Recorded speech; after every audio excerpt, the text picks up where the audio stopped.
Hello viewers, তো সবাইকে জানাই আবারও স্বাগতম আমার এই ইউটিউব চ্যানেলে। আন্দোলনকারী ছাত্রীদের উপর হামলা, অর্থাৎ গত 4 সেপ্টেম্বর যে ছাত্র আন্দোলন হয়েছিল তাদের উপর কিন্তু হামলা করা হয়েছিল, ঠিক আছে। তো সেই বিষয়টাকে নিয়ে প্রতিনিধি কলাম, প্রতিনিধির মধ্যে কী বলেছে আমরা একটু ডিটেলসে দেখে নেব। প্রথমে বলেছে, পরীক্ষার ফলাফল নিয়ে তদন্তের দাবিতে আন্দোলনকারী ছাত্রীদের পুলিশের সামনে মারধর করা হয়েছে। ছাত্রছাত্রীরা নিরাপত্তার প্রশ্ন তুলল। স্থানীয় কয়েকজন মিলে 2 ছাত্রী এবং 1 ছাত্রকে মারধর করেছে বলে অভিযোগ। এই কারণে 3 জন ছাত্রছাত্রী আহত হয়েছে।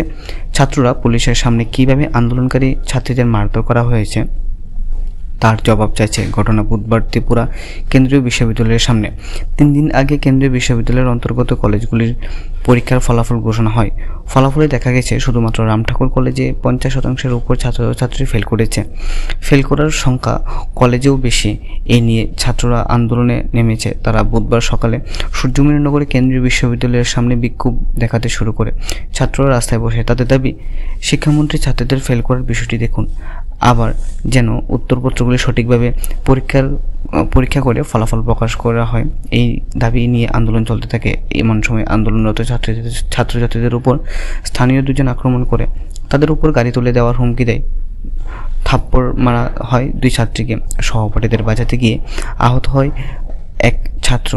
এই ঘটনা হয়েছে পুলিশের সামনেই, তবু পুলিশ অভিযুক্ত স্থানীয়দের আটক করেনি। পালিয়ে যাওয়ার জন্য সহযোগিতা করা হয়েছে বলে অভিযোগ। ছাত্রদের দাবি, এই ঘটনার সুষ্ঠু বিচার করতে হবে। কোনোভাবে যাতে অভিযুক্তরা ছাড় না পায় তার ব্যবস্থা করতে হবে। ছাত্রদের প্রথম সেমিস্টারের ফলাফলের মাধ্যমে তাদের ভবিষ্যৎ নষ্ট করছে কেন্দ্রীয় বিশ্ববিদ্যালয়ের ফলাফল 1.5 মাসের মধ্যে প্রকাশ করার দরকার ছিল বলে ছাত্রদের দাবি। বিশ্ববিদ্যালয়ের কর্তৃপক্ষের উদাসীনতার বিরুদ্ধে তারা বিচার চাইছেন। রাজ্যের শিক্ষামন্ত্রীকে এই বিষয়ে দ্রুত উদ্যোগ নিতে হবে দাবি করছেন তারা।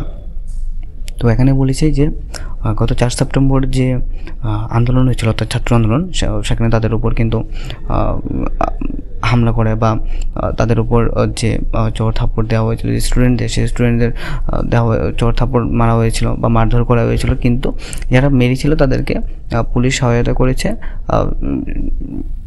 যাওয়ার জন্য, ঠিক আছে, অর্থাৎ পালিয়ে যাওয়ার জন্য সহযোগিতা করেছে এমন অভিযোগ ছাত্রছাত্রীদের।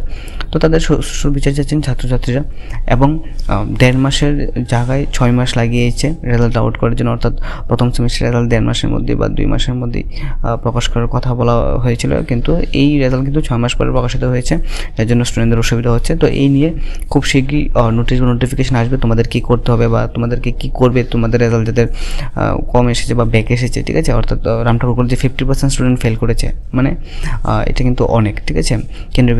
কেন্দ্রীয় বিশ্ববিদ্যালয়ের অধীনে যে সমস্ত কলেজগুলো আছে এই কলেজগুলোর মধ্যে এরকমটা হয়েই যাচ্ছে।